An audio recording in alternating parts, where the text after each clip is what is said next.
ఈ 12 గళ్ళల్లో అంటే మన జాతక చక్రంలో ఈ కుబేరుడు ఎక్కడ దాక్కుంటాడో ఆయన ఎట్లా పట్టుకోవాలి? ఇది ఈ 12 ఘట్టాలలో ప్రతి మనిషికి చంద్రుడు ఒక నక్షత్రంలో కూర్చొని ఉంటాడు. ఓకే. ఇప్పుడు ఫర్ ఎగ్జాంపుల్ నాది విశాఖ నక్షత్రం. ఓకే. విశాఖ నక్షత్రం నాది 3వ పాదము. అంటే దీన్ని ఎలా క్యాల్కులేట్ చేయాలి అంటే అశ్విని నుంచి విశాఖ 4 వరకు ఎన్ని పాదాలు ఉన్నాయి అని క్యాల్కులేట్ చేసుకుంటూ రావాలి. ఫర్ ఎగ్జాంపుల్ 59వ పాదం అనుకుందాం. మళ్ళీ నెక్స్ట్ మనకి ధనం ఇచ్చేవాడు 2వ స్థాన అధిపతి. ఓకే. ఈ 2వ స్థాన అధిపతి ఏ నక్షత్రంలో ఉన్నాడు అన్నది తెలుసుకోవాలి. ఓకే. ఇప్పుడు నాకు 2వ స్థాన అధిపతి గురు రేవతి 2 నక్షత్రంలో కూర్చొని ఉన్నాడు. ఓకే. సో మళ్ళీ అశ్విని నుంచి రేవతి 2 వరకు పాదాలను ఎంచుకుంటూ రావాలి. సో అది ఫర్ ఎగ్జాంపుల్ అది ఒక 80 అనుకుందాం. ఓకేనా సార్? ఈ 80 ఇంటూ ఈ మొదటి ఉన్న ఒక చంద్రుడు నిలబడ్డ నక్షత్రానికి క్యాల్కులేట్ చేసింది 59 అనుకుందాం. ఈ 59 ఇంటూ 80ని మల్టిప్లై చేయాలి.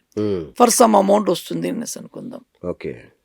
ఒక 1200 వచ్చిందని అనుకుందాం. డివైడెడ్ బై 108 అంటే మనకి 108 పాదాలు ఉన్నాయి. మొత్తం మన ఒక 27 నక్షత్రాలకి 4 పాదాలు, ఒక నక్షత్రానికి 4 పాదాల చొప్పున 108 పాదాలు ఉన్నాయి. దాన్ని డివైడెడ్ బై 108 అని వేస్తే సంథింగ్ చేంజ్ ఎంతో వస్తుంది అనేసి అనుకుందాం. ఒక 96 వచ్చింది అనుకుందాం. మళ్ళీ ఈ 96 ఇంటూ మల్టిప్లై 108 చేసుకోవాలి. సో అది ఒక 1100 వచ్చింది అని అనుకుందాం. ఫస్ట్ మనకి 1200 వచ్చింది. మళ్ళీ దీన్ని మల్టిప్లై చేసేటప్పుడు 1100 వచ్చింది. ఈ 1200ని ఈ 1100 మైనస్ చేస్తే మిగతాది ఎంత? 100 అంటే 100వ పాదం వచ్చింది. ఓకేనా? మళ్ళీ అశ్విని నక్షత్రం నుంచి మళ్ళీ ఆ 100వ పాదం ఎక్కడికి వస్తుంది అన్నది చూడాలి. ఏ గ్రహం ఉన్నది? ఓకేనండి. కుజుడు వచ్చాడా మీకు సుబ్రహ్మణ్య స్వామి మీకు కుబేరుడు. గురువు వచ్చాడా అంటే రాఘవేంద్ర స్వామియో లేదు దక్షిణామూర్తియో లేదు గురు సాయిబాబాను మీకు కుబేంద్రుడు. శుక్రుడు వచ్చాడా మీకు లక్ష్మీదేవి కుబేంద్రుడు. శని వచ్చాడా శివుడు కుబేంద్రుడు. ఇలాగ మనం క్యాల్కులేట్ చేసుకొని అతన్ని గనక కుబేర ముద్రతోటి ఇలా పెట్టుకొని మనం గనక పూజ చేస్తే బ్రహ్మ ముహూర్తంలో అంటే 4:15 లేదా 5:15 ఈ టైంకి మనము శుభ్రంగా స్నానం చేసి, స్థానంలో కూడా గొప్ప స్థానాలు ఉన్నాయి, అలాంటివి చేసి మనం గనక దీన్ని గనక చేసుకుంటే మనకి ఇవ్వాల్సినంత ధనాన్ని అతను ఇచ్చేస్తాడు. బట్ ఆ ఒక కుబేంద్రుడు కూడా మనకి మంచి స్థితిగతిలో ఉండాలి. అతను నీచగ్రహాలతోటో లేదు నీచగ్రహాల చూపులతోటో లేదు అస్తంగం అయ్యో లేదు అవయోగిగానో లేదు వైనాశిక నక్షత్రంగానో ఉంటే కనుక పనిచేయదు. ఓకే, రైట్ గురుగారు. ఇప్పుడు మీరు కుబేంద్రుడిని పట్టుకోక ముందు కూడా లాయర్, బాగానే డబ్బులు ఉంటాయి అనుకుంటున్నాను నేను. అవునండి. సో కుబేంద్రుడిని పట్టుకోక ముందు మీ లైఫ్ ఎలా ఉండేది, పట్టుకున్నాక ఎలా మారింది? ఫైనాన్షియల్ గా పట్టుకోక ముందు ఫైనాన్షియల్ నార్మల్. ఓకే, అంత బ్యాడ్ కాదు, అంత హై కాదు. ఎప్పుడైతే ఈ కుబేంద్రుని పట్టుకున్నామో అక్కడి నుంచి లైఫ్ స్టైల్ అంటే దీంట్లో అర్థమైంది. నేను అప్పుడు లాయరే ఇప్పుడు లాయరే, బట్ ఇక్కడ మనకి అన్నది బాగా కనిపిస్తుంది అన్నది దాన్ని బాగా పట్టేసుకున్నాను. దాన్ని బాగా ఫాలో. ఏకంగా టెంపులే కడుతున్నారు మీరు. ఇప్పుడు నేను ఈ హైదరాబాద్లో వరాహి టెంపుల్ అన్నది లేదు, సరిగ్గా లేదు. ఉన్నాయి చిన్నదిగా, సరిగ్గా లేదు. నా కర్ణనాథుడు వారాహి. నేను ఎప్పుడైతే నేను నా వరాహిని కరెక్ట్గా పట్టుకున్నానో నా లైఫ్ స్టైల్ మారిపోయింది. సో ఆవిడకి ఒక మంచిగా గుడి కట్టి ఆవిడకి ఎనీ టైం పూజలు హోమాలు ఇవన్నీ చేయాలి అనుకుంటున్నా. నా గుడిలో ఒక స్పెషాలిటీ ఏంటంటే అందరినీ భక్తుల్ని గర్భగుడి లోపల ప్రవేశించరు. ఓన్లీ బ్రాహ్మణులు మాత్రమే గర్భగుడిలో ప్రవేశిస్తారు. ఓకే. బట్ నేను కట్టే గుడిలో ప్రజలు వాళ్ళ చేత్తోటే కుంకుమార్చన చేపిస్తాము అమ్మవారికి. ఓహోహోహో. ఎక్కడ కడుతున్నారండి? బ్రాహ్మణులు బయట కూర్చొని మంత్రోపచారణ మైక్లో పెట్టుకొని మంత్రోపచారణ చేస్తూ ఉంటారు ఓ, వీళ్ళ చేతులతోటే. ఇదే మన గుడిలో ఉన్న ప్రత్యేకత. స్పెషాలిటీ. సూపర్. ఎక్కడండి ఇది? ఇది సంగారెడ్డిలో స్థలం తీసుకున్నాము. ఓహో. సో ఇప్పుడు కన్స్ట్రక్షన్ ఇప్పుడు మొదలు పెడుతున్నాం. సో అలా మీ మొత్తం ఆర్థిక స్థితిగతులు మొత్తం మారిపోయాయి. ఈ ఒక గువేంద్రుడు వల్ల.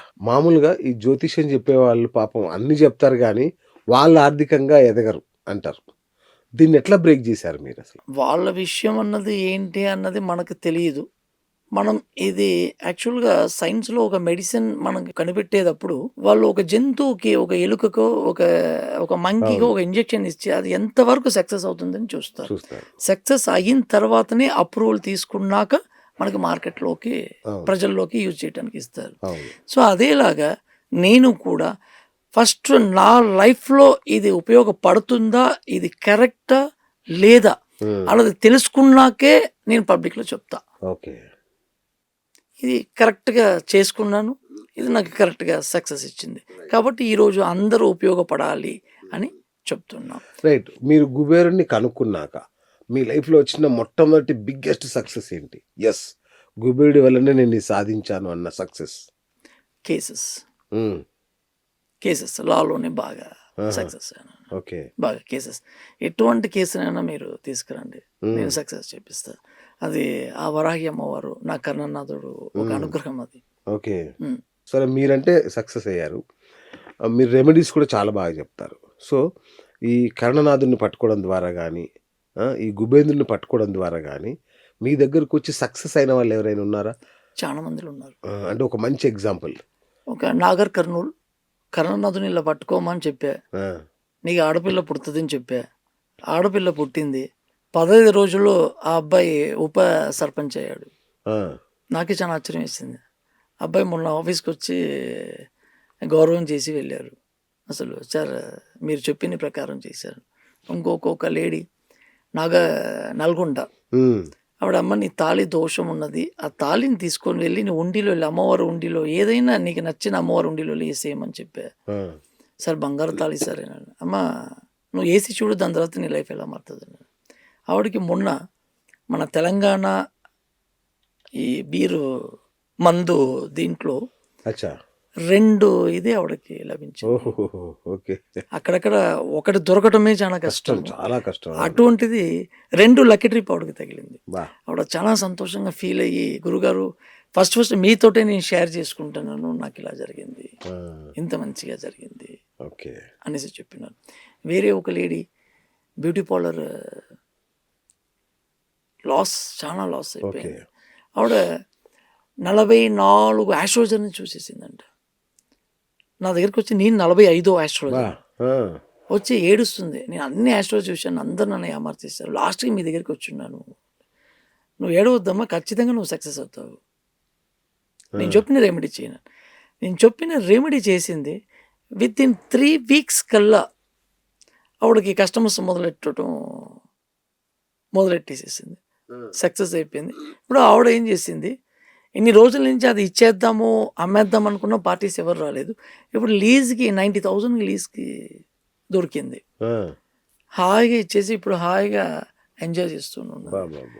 ఆవిడ వాళ్ళ కొడుక్కి బెంగళూరులో జాబ్ చేస్తూ ఉంటారు. నాన్న నీ ప్రాబ్లమ్ సాల్వ్ అవుతుంది, గురుగారిని వచ్చి కలువు అంటే మార్నింగ్ ఫ్లైట్ సండే అది పట్టుకొని ఇమ్మీడియట్గా వచ్చి చేసుకుని. సో ఇలాగ అందరూ ఒక్కొక్కరు చెప్తుంటే నేను నాకు చాలా హ్యాపీగా ఫీల్ అవుతున్నాను. మన సో కొన్ని మందిలో వచ్చిన కొంచెం డిలే అవుతుంది అంటే సరిగ్గా చేయాలి, బాగా చేయాలి, భక్తిగా చేయాలి. మనం ఎగ్జామ్లో మనం ఫెయిల్ అయ్యామంటే మనం సరిగ్గా చదవలేదని అర్థం. సో మనకు ఫలితం రావట్లేదు అని అంటే బాగా చెయ్యాలి, అంటే సరిగ్గా అక్కడ ఎక్కడో ఒక లోపం ఉన్నది అని అర్థము.